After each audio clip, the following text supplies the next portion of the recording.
마지막 인물 가보겠습니다. 마지막 인물. 마스크를 써서 누군지 모르실 수도 있을 것 같은데요. 김만배입니다. 김만배 씨. 네, 김만배 씨 굉장히 좀 오랜만에 등장을 했죠. 왜 김만배 씨가 등장을 했는지 기사 보겠습니다. 네, 대장동 자물쇠 김만배, 박영수 혐의에는 술술입니다. 네, 박영수 전 특검 지금 50억 클럽 관련해서 지금 현재 구속영장이 청구가 됐습니다. 내일 영장실질심사가 있을 예정인데, 그런데 이 제목, 지금 대장동 사건 관련해서 김만배 씨 입을 꾹 다물고 자물쇠다라는, 대장동 자물쇠가 지금 서초동에서 이 김만배 씨 이 별명 아닌 별명인데, 박영수 전 특검 혐의에는 좀 술술 얘기를 하고 있다라는 거. 유상범 의원님. 네. 왜 김만배 씨와 박영수 전 특검 두 사람 사이 친분 관계도 있다고 하는데. 네, 꽤 많죠. 네. 근데 네. 박영수 전 특검 혐의에는 또 술술 입을 여는 이유는 뭘까요? 본인이 이제 사법 처리 대상이 되고 재판을 받고 있습니다. 네. 이 사안은 본인이 직접 관련됐다면 누구나 그 부분 진술하는데 좀 조심스럽고 여러 가지 본인의 피해를 생각하면서 진술하다 보니까 굉장히 네. 제한된 진술이 되는데 지금 같은 경우는 네. 직접 관계 당사자는 이제 우리 남욱 변호사와 박영수 특검 아마 이렇게 연결이 되는 것 같습니다. 또 정영학 회계사 그러다 본인이 직접 관여된 게 없으니까 네. 상대적으로 일종의 전문 진술의 진술이거든요. 네. 그러니까 편하게 진술을 하고 있는 것이다 이렇게 생각이 됩니다. 네. 결국은 어떤 사법 처리 단계에 들어가면 과거의 어떤 친분 관계 이런 부분은 결국은 개인의 이해관계에 밀려서 여러 가지로 변화가 많이 옵니다. 저는 이거 뭐 오랜 수사를 한 경험으로 보면 네. 거의 모든 사람에게 같이 드러나는 현상이다 이렇게 말씀을 드리겠습니다. 일단은 내가 살고 봐야 되는 상황이 돼 보면 나와 무관한 얘기는 좀 할 수 있지만 입을 닫을 수밖에 없는 그런 대장동 다른 사안에 대해선 잠을 수 있지만 관련 없는 건 좀 털 수밖에 없는 그런 상황이 될 수 있다라는 말씀이셨습니다. 네. 다음 기사까지 마저 보겠습니다. 네.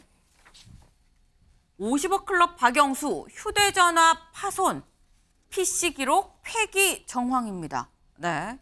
박영수 전 특검 구속영장이 지금 청구가 됐죠. 근데 보니까 휴대전화를 파손하고 PC 기록도 폐기를 한 정황이 있다. 다시 말해서 증거를 좀 인멸을 한 그런 정황이 있다라는 겁니다. 근데 사실 박영수 전 특검, 하민경 변호사님, 특검까지 한 사람이면 법 잘 알, 누구보다 법을 잘 아는 사람이거든요. 휴대전화 파손하고 PC 기록을 폐기하고 이거는 소위 말하는 법꼬라지의 면모 아니냐라는 비판도 있을 수 있을 것 같은데요. 맞죠. 사실 지금 앵커님이 말씀하신 대로 그런 지적을 받지 않을 수가 없습니다. 사실 누구보다 정말 법을 잘 아는 정말로 너무 유명한 박영수 특검 아닙니까? 근데 네. 이거는 구속 사유가 명백합니다.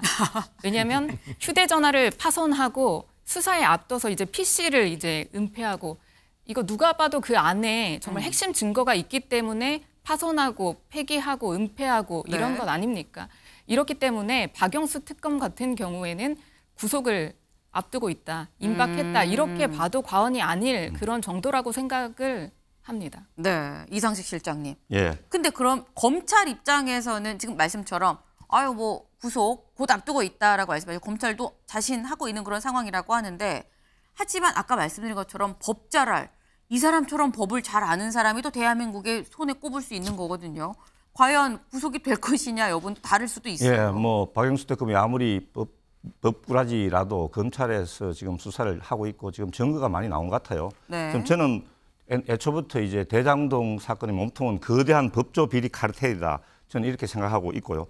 조금 전에 조선일보 기사 보면은 뭐 그건 어떻게 읽히냐면은 이재명에 대해서는 수사에 협조 안 하는 김만배가 박영수에 대해서 수사를 적극적으로 협조한다 이런 뜻으로 저는 읽히고 있습니다. 그런데 저는 반대로 해석하는 것이 뭐냐면 이재명 대표에 대해서는 크게 말할 게 없고 죄가 없고 박영수는 비리 몸통이니까 말할 게 많으니까 비리 사실이 많으니까 저렇게 이제 김만배가 이제 협조를 하고 진술을 할 수 있다. 저는 이렇게 보고 네. 우리 저 한민경 패널께서 말씀하신 하신 바와 같이 제가 보니까 법적으로 우리 박영수 특검이 큰 아마 어려움에 봉착하게 될 것이다. 저도 이렇게 예상을 합니다. 이건 짧게 요 의원님. 지금 이재명 대표에 대해서는 뭐가 없으니까 말을 안 하는 거 아니겠냐 김만배가 그 말씀을 하셨어요.